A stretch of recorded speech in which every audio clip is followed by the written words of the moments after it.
Hello செல்லக்குட்டீஸ், இன்னைக்கு நம்ம எண்ணும் எழுத்தும் 4th standard social science work புக்கோட third term question and answers தான் பார்க்க இருக்கோங்க. இப்போ ஃபர்ஸ்ட் 1.1 பயிற்சி தான் நம்ம இன்னைக்கு பார்க்க இருக்கோம். சரிங்களா? இதுல வந்து படிப்பேன் எழுதுவேன்ல என்னென்ன ஆன்சர்ஸ்லாம் வந்து கொடுத்துருக்காங்க அப்படிங்கிறத நம்ம பார்த்துக்கிட்டே வரலாம். பாருங்க, ஃபர்ஸ்ட் கொஸ்டின் என்ன கொடுத்துருக்காங்க பாருங்க. ஆசியாவிலேயே புகழ்பெற்ற கோவில் கோணேஸ்வரம் கோவில். நீங்க இதை ஒவ்வொன்றுத்துக்கும் பார்த்து கரெக்டாக இதோட ஆன்சரை உங்களோட ஒர்க் புக்கில் பார்த்து பொறுமையா வீடியோ பாஸ் பண்ணி வச்சுட்டு பொறுமையா எழுதுங்க. சரிங்களா குட்டீஸ்? ஆசியாவிலேயே புகழ்பெற்ற கோவில் கோணேஸ்வரம் கோவில். தமிழர்கள் இலங்கைக்கு செல்ல காரணம் தேயிலை மற்றும் காபி தோட்டங்களில் வேலை செய்ய. சரிங்களா? இப்ப பாருங்க, மூணாவது கேள்வி என்ன கொடுத்துருக்காங்க பாருங்க. தமிழ் மொழியை அலுவலக மொழியாக கொண்டுள்ள ஒரு வெளிநாடு இலங்கை. சரிங்களா? இந்த மாதிரி ஒவ்வொன்றையும் நீங்க பார்த்து பொறுமையா இதோட ஆன்சரை உங்களோட ஒர்க் புக்ல எழுதிக்கிட்டே வாங்க. சரிங்களா குட்டீஸ்?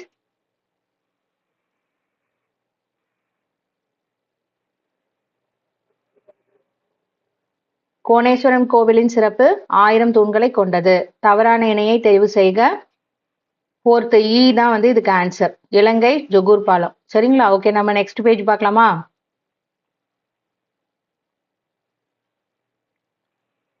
நெக்ஸ்ட் 1.2 பயிற்சி வந்து என்ன சொல்லியிருக்காங்கன்னு பார்க்கலாம் பாருங்க. சிங்கப்பூரில் தமிழர்களின் கடின உழைப்பின் அடையாளங்களாக உள்ளவற்றின் பெயர்களை எழுதுக. ஓகேங்களா? இதுல வந்து அந்த இடத்தோட பெயர்லாம் கொடுத்துட்டாங்க. இந்த இந்த பிக்சருக்கு தகுந்த மாதிரி நம்ம அந்த இடத்துடைய பெயரை வந்து பொருத்தணும் இந்த இடத்துல. ஓகேங்களா? இங்க நான் கொடுத்துருக்கேன் பார்த்தீங்களா? இதோட ஆன்சர் எல்லாமே பாருங்க. இது ஜொகூர் பாலம். ஓகேங்களா? புனித ஆண்ட்ரூ கதீட்ரல். அடுத்தது இது வந்து மாரியம்மன் கோவில். இது வந்து கல்லாங் விமான நிலையம். அடுத்தது செம்பவாங் கப்பல் கட்டும் தளம். ஓகேங்களா குட்டீஸ்? நம்ம நெக்ஸ்ட் பேஜ் பார்க்கலாம்.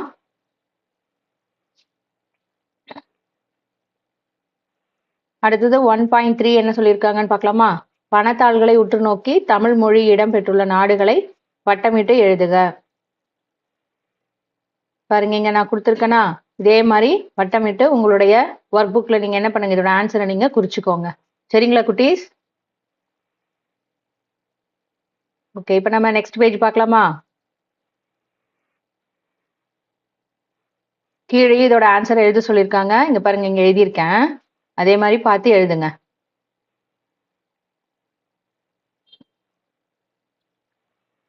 ஓகே, அடுத்தது பயிற்சி வந்து 1.4 படிப்பேன் எழுதுவேன்ல பாருங்க, ஃபில்லப்ஸ் கொடுத்துருக்காங்க.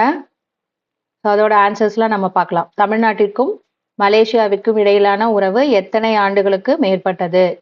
2000. அடுத்தது நெக்ஸ்ட் கொஸ்டின் என்னன்னு பார்க்கலாம் வாங்க. மலேசியா தமிழ்நாடு இடையிலான வணிக உறவை குறிக்கும் கல்வெட்டு கண்டுபிடிக்கப்பட்ட இடத்தின் பெயர் ரிகோர். மலேசியாவில் கொண்டாடப்படும் இந்து பண்டிகை தைப்பூசம். கெடா மாநிலம் தமிழில் எவ்வாறு அழைக்கப்படுகிறது? கடாரம். எண்ணிக்கை அடிப்படையில் மலேசியா நாட்டு மக்கள் தொகை குறித்த சரியான வரிசை எது? மலாயர்கள், சீனர்கள், தமிழர்கள். சரிங்களா குட்டீஸ்? பொறுமையா பார்த்து வீடியோ பாஸ் பண்ணி வச்சுட்டு இதோட ஆன்சர் எல்லாத்தையும் எழுதிக்கிட்டே வாங்க. சரிங்களா? ஓகே, இப்போ நம்ம நெக்ஸ்ட் பேஜ் பார்க்கலாம். இப்போ 1.5 நில வரைபடத்தில் இருந்து நாணயங்களிலோ பயிற்று மொழிகளிலோ அலுவலக மொழிகளிலோ தமிழை கொண்டிருக்கும் நாடுகளின் பெயர்களை தேர்ந்தெடுத்து எழுதுகன்னு கொடுத்துருக்காங்க. ஸோ அதை நான் கீழே எடுத்து எழுதியிருக்கேன் பார்த்தீங்களா? இதோட ஆன்சரை இதே மாதிரி நீங்கள் உங்களோட ஒர்க் புக்கில் பார்த்து பொறுமையாக ஸ்பெல்லிங் மிஸ்டேக் இல்லாமல் கரெக்டாக எழுதுங்க. சரிங்களா குட்டீஸ்? பாருங்க, இந்தியா, இலங்கை, சிங்கப்பூர், மலேசியா, மொரீஷியஸ். ஓகேங்களா குட்டீஸ்? எழுதிட்டீங்களா? நம்ம நெக்ஸ்ட் பேஜ் பார்க்கலாமா?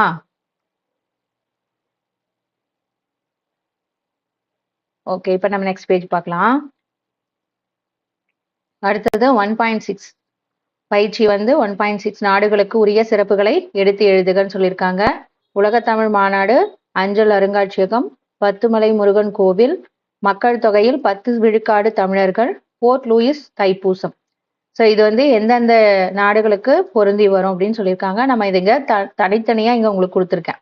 சரிங்களா? மலேசியாவில் என்னென்ன எழுதணும், மொரீஷியஸில் நீங்கள் என்னென்ன எழுதணும் நீங்கள் தனித்தனியாக கொடுத்துருக்கேன். அதே மாதிரி பார்த்து பொறுமையாக ஸ்பெல்லிங் மிஸ்டேக் இல்லாமல் எழுதுங்க. ஓகேங்களா குட்டீஸ்?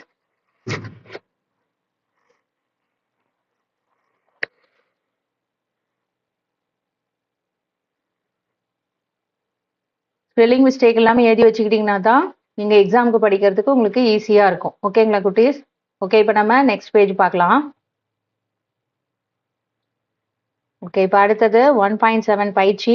இதில் வந்து நானே உருவாக்குவேன்னு சொல்லிட்டு உங்களையே வந்து இந்த ப்ராஜெக்ட் மாதிரி செய்ய சொல்லியிருக்காங்க. இது நீங்கள் வந்து குச்சி மணிகள்லாம் பயன்படுத்தி கப்பல் வந்து உருவாக்க சொல்லியிருக்காங்க. நீங்கள் அதை பண்ணுங்க, சரிங்களா? ஓகே, நம்ம நெக்ஸ்ட் பேஜ் பார்க்கலாம்.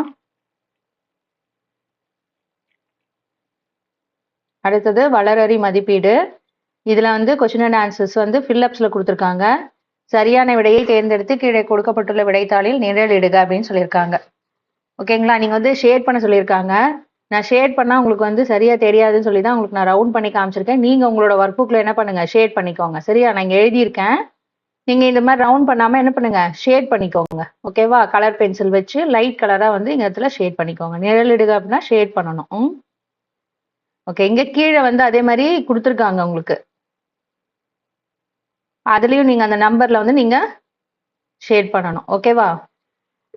இப்போ நீங்கள் இதை பார்த்து பொறுமையாக எழுதுங்க.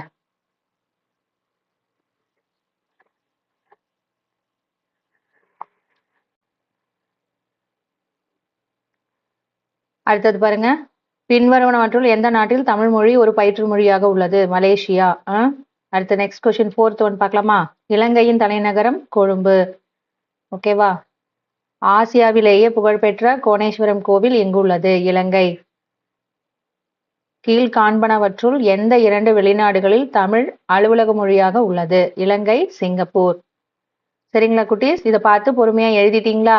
சரி, இப்ப நம்ம அடுத்த வினாக்களை பார்க்கலாம். இப்ப அதுலயே வந்து நடுவுல கொஞ்சம் பத்தி கொடுத்திருந்தாங்கல்ல, அதுல இருந்து கேட்டிருக்காங்க. இந்த கொஸ்டின்லாம் இதுல இருந்து கேட்டிருக்காங்க. இப்ப இந்த 7வது கேள்வியில இருந்து அந்த பத்தியில இருந்து கேட்டிருக்காங்க. பண்டைய காலங்களில் கடல் பயணங்கள் மேற்கொண்டதற்கான காரணமாக மேற்கண்ட பத்தியில் குறிப்பிடப்படாதது எது? உணவுப் பொருள்களை சேகரித்தல். அடுத்தது, இந்தியாவுடன் அதிக வணிக தொடர்பு கொண்டிருந்த நாடு எது? கிரேக்கம். ஓர் ஆண்டில் எத்தனை கப்பல்கள் இந்தியா கிரேக்கம் இடையே சென்று வந்தன? 100. பாருங்க, கரெக்டா அதோட ஆன்சர் எல்லாம் பார்த்து பொறுமையா ஆன்சர் பண்ணிக்கோங்க. சரிங்களா? உங்க ஒர்க் புக்ல கரெக்டா நோட் பண்ணிக்கோங்க. நெக்ஸ்ட் என்ன? 10வது கொஸ்டின் கொடுத்துருக்காங்க. கடல் வணிகத்தில் புகழ்பெற்ற அரசர்கள் யாவர்? சங்ககால தமிழ் அரசர்கள். சரிங்களா?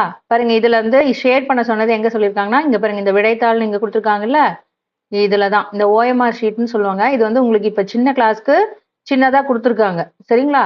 இது வந்து நீங்க இப்போதைக்கு இந்த மாதிரி சின்னதா இதை நீங்க வந்து ஷேட் பண்ணிக்கோங்க. இதுலதான் ஷேட் பண்ண சொல்லியிருக்காங்க. நான் இப்ப இங்க காமிச்சிருக்கேன்ல, இதே மாதிரி ஷேட் பண்ணி பாத்துருங்க. சரியா? ஓகே ஓகே, இப்ப நம்ம நெக்ஸ்ட் பேஜ் பார்க்கலாம்.